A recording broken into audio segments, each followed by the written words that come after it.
Welcome to Wisdom Trek with Gramps. I am Guthrie Chamberlain, and we are on day 2875 of our trek. The purpose of Wisdom Trek is to create a legacy of wisdom, to seek out discernment and insights, and to boldly grow where few have chosen to grow before. The title for today's Wisdom Trek is The Blooming Horn of Zion's King.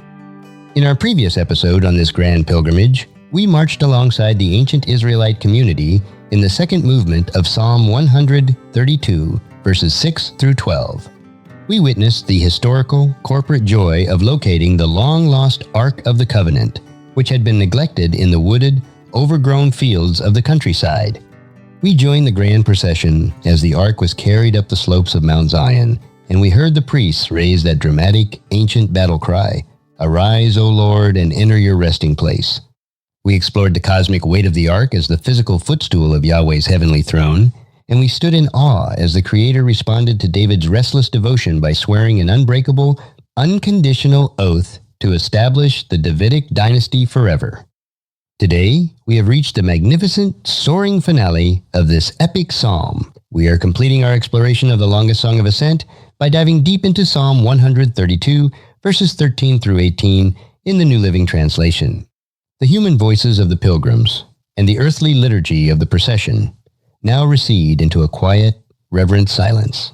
The stage is completely cleared, and we hear the direct, first-person decrees of Yahweh himself. The sovereign commander of the heavenly armies takes the microphone to deliver his final, unyielding oracle regarding the destiny of his holy city, his anointed king, and the entire cosmos. Let us step onto the final ridge of this specific trail, open our ears, and listen to the voice of the Almighty. The first segment is the cosmic headquarters and the eternal rest. Psalm 132, verses 13 and 14. For the Lord has chosen Jerusalem. He has desired it for his home. This is my resting place forever, he said. I will live here, for this is the home I desired. The climax of the psalm opens with a foundational declaration of divine selection. For the Lord has chosen Jerusalem. He has desired it for his home. To fully appreciate the absolute explosion of theological and cosmic weight embedded in these words, we must view this geography through the lens of the ancient Israelite Divine Council worldview, as masterfully taught by Dr. Michael S. Heiser. We must recall the grand narrative of Deuteronomy chapter 32, verses 8 and 9, which reveals that when the Most High divided the nations at the Tower of Babel, he allocated the different people groups to the oversight of lesser spiritual beings, the sons of God. Those territorial Elohim subsequently rebelled, corrupting their assignments and demanding worship for themselves, plunging the pagan world into spiritual darkness. But Yahweh claimed one specific people and one specific piece of geography as his own personal prized allotment. That prized allotment is Zion. By declaring that he has chosen Jerusalem, Yahweh is executing a monumental act of cosmic boundary setting. He is looking at the entire planet, which has been carved up by rebel spiritual forces, and he is planting his royal flag on this specific, modest hill. The surrounding pagan cultures believe their gods ruled from massive, physically imposing mountains like Mount Zaphon or the towering heights of Mount Hermon. But Yahweh bypasses the arrogant, towering peaks of the rebels, and he chooses Jerusalem. He desired it for his home. He then seals this choice with an absolute eternal decree in verse 14. This is my resting place forever, he said. I will live here, for this is the home I desired. The phrase resting place, or menucha, in the Hebrew, carries a deep, ancient, Near Eastern royal meaning. A king's resting place was not where he went to take a nap. It was his palace.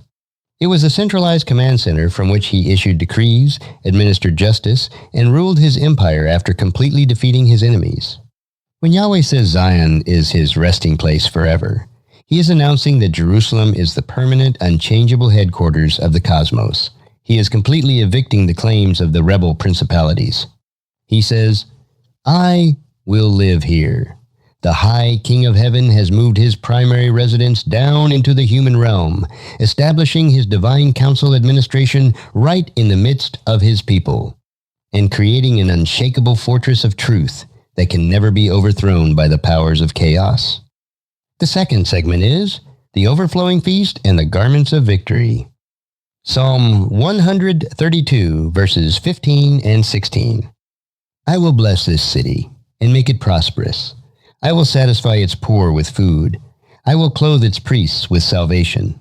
Its loyal servants will sing for joy. Because the ultimate source of life and cosmic order has taken his seat on the mountain, the blessings of his presence immediately begin to cascade down, radically transforming the socio-economic and spiritual reality of the city. Yahweh promises, I will bless this city and make it prosperous. I will satisfy its poor with food. The rebel spiritual forces and their arrogant earthly proxies govern the pagan empires through exploitation, greed, and systemic cruelty. In Babylon, Egypt, and Canaan, the wealthy elite built their palaces by grinding the faces of the poor into the dirt, while their corrupt gods demanded heavy sacrifices from the starving masses. But the government of Yahweh operates on an economy of absolute shalom complete, flourishing, wholeness, and restorative justice.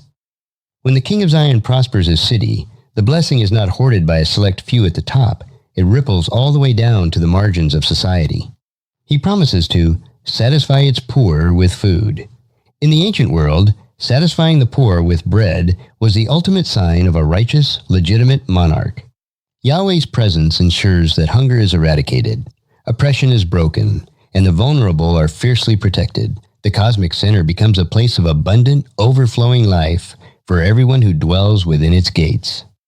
The divine blessing then moves from the physical needs of the community to their spiritual armor. In verse 16, I will clothe its priests with salvation. Its loyal servants will sing for joy.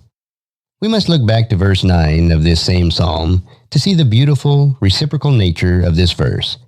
In the previous processional prayer, the pilgrims petitioned God, saying, May your priests be clothed in godliness and righteousness. Now, Yahweh answers that prayer, but he expands the vocabulary. He doesn't just promise to clothe them in righteousness. He says, I will clothe its priests with salvation. The Hebrew word for salvation here is Yeshua, implying deliverance, victory, and safety. The priests, who serve as the crucial human mediators between the heavenly council and the earthly congregation, are completely wrapped in the defensive armor of the divine warrior. They become walking advertisements of God's saving power. And because the leadership is securely wrapped in victory, the effect on the congregation is instantaneous. Its loyal servants will sing for joy. The Hasidim, the covenant-keeping exiles, break out into uninhibited, ecstatic shouting. Their worship becomes an auditory shield, completely drowning out the deceptive lies and the mocking laughter of the surrounding culture. The third segment is the sprouting horn and the resplendent crown. Psalm 132, verses 17 and 18. Here I will increase the power of David. I will prepare a lamp for my anointed one. I will clothe his enemies with shame, but he will be a resplendent king. The psalm reaches its grand, prophetic finale by focusing entirely on the destiny of the Davidic monarch, the human vice-regent of God's earthly kingdom. Yahweh decrees, Here I will increase the power of David. I will prepare a lamp for my anointed one. The phrase, increase the power of David, uses an incredibly vivid Old World idiom. The literal Hebrew text says, There I will cause a horn to sprout for David. In ancient Near Eastern iconography, the horn of a wild ox represented raw, undefeated military strength, sovereign authority, and majestic power. When a kingdom was defeated, its horn was said to be cut off. But when a kingdom was vindicated by God, its horn was lifted high. Yahweh promises that in Jerusalem, the royal power of David's line will not wither or decay. It will actively sprout, bud, and grow like a living, organic force, completely outmatching the strength of any rival empire. He couples this sprouting horn with a second beautiful metaphor. I will prepare a lamp for my anointed one. In the ancient world, a burning lamp inside a house was the universal symbol of a continuous, active family line. If a lamp went out, it meant the household had been abandoned and the dynasty had died.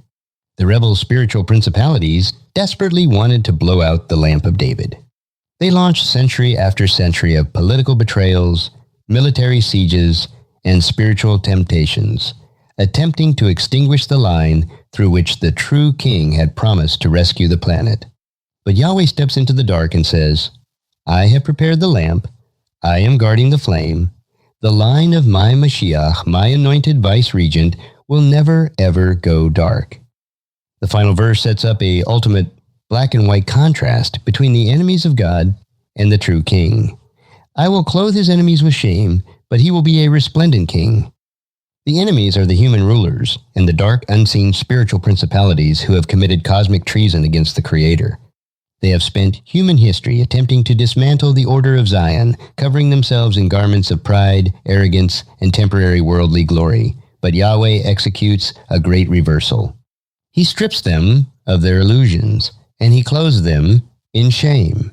In the ancient world, shame was a crushing public degradation. The rebels are legally exposed in the cosmic courtroom, completely humiliated, and stripped of their authority. But while the enemies are wrapped in the dark shroud of shame, the anointed king is elevated into absolute glory. But he will be a resplendent king. The literal Hebrew text paints a breathtaking visual, but upon himself his crown shall blossom. Think about that imagery.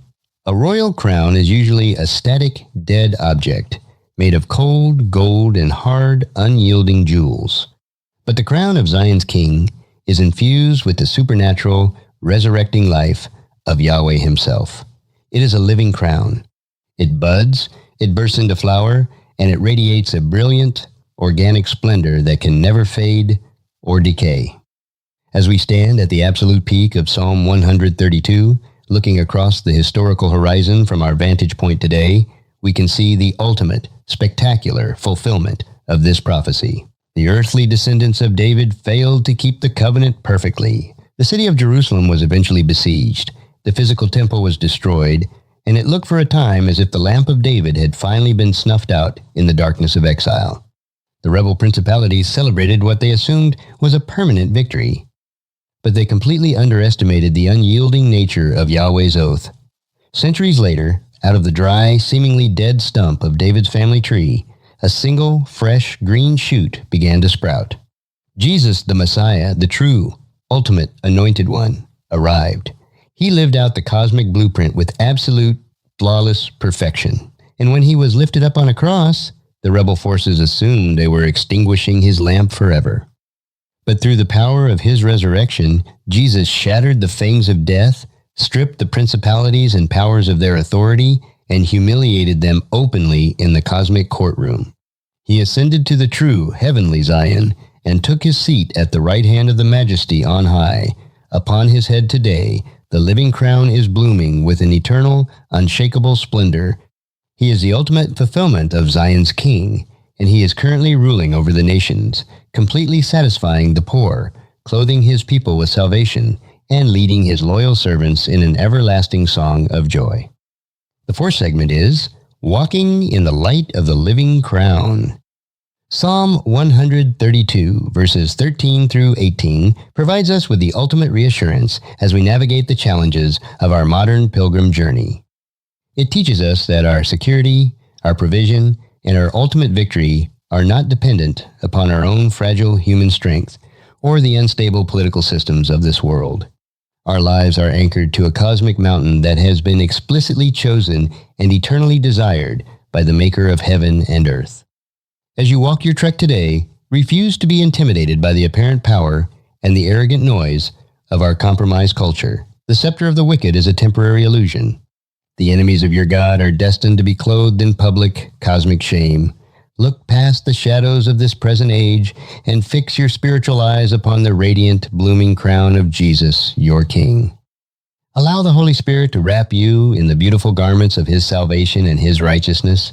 Align your personal economy with the shalom of His kingdom, actively seeking to satisfy the poor, defend the vulnerable, and push back the chaos around you. Rest securely in the unyielding faithfulness of the Father's oaths, and let your heart overflow with a continuous, roaring song of joy, knowing that the lamp of your anointed Lord will burn brightly, guiding your footsteps safely into His eternal kingdom forever and ever. If you found this podcast insightful, please subscribe and leave us a review, then encourage your friends and family to join us and come along tomorrow for another day of Wisdom Trek, Creating a Legacy. Thank you so much for allowing me to be your guide, mentor, and most importantly, I am your friend as I serve you through this Wisdom Trek podcast and journal. As we take this trek of life together, let us always live abundantly, love unconditionally, listen intentionally, learn continuously, lend to others generously, lead with integrity, leave a living legacy each day. I am Guthrie Chamberlain, reminding you to keep moving forward, enjoy your journey, and create a great day. Every day. See you next time for more Daily Wisdom.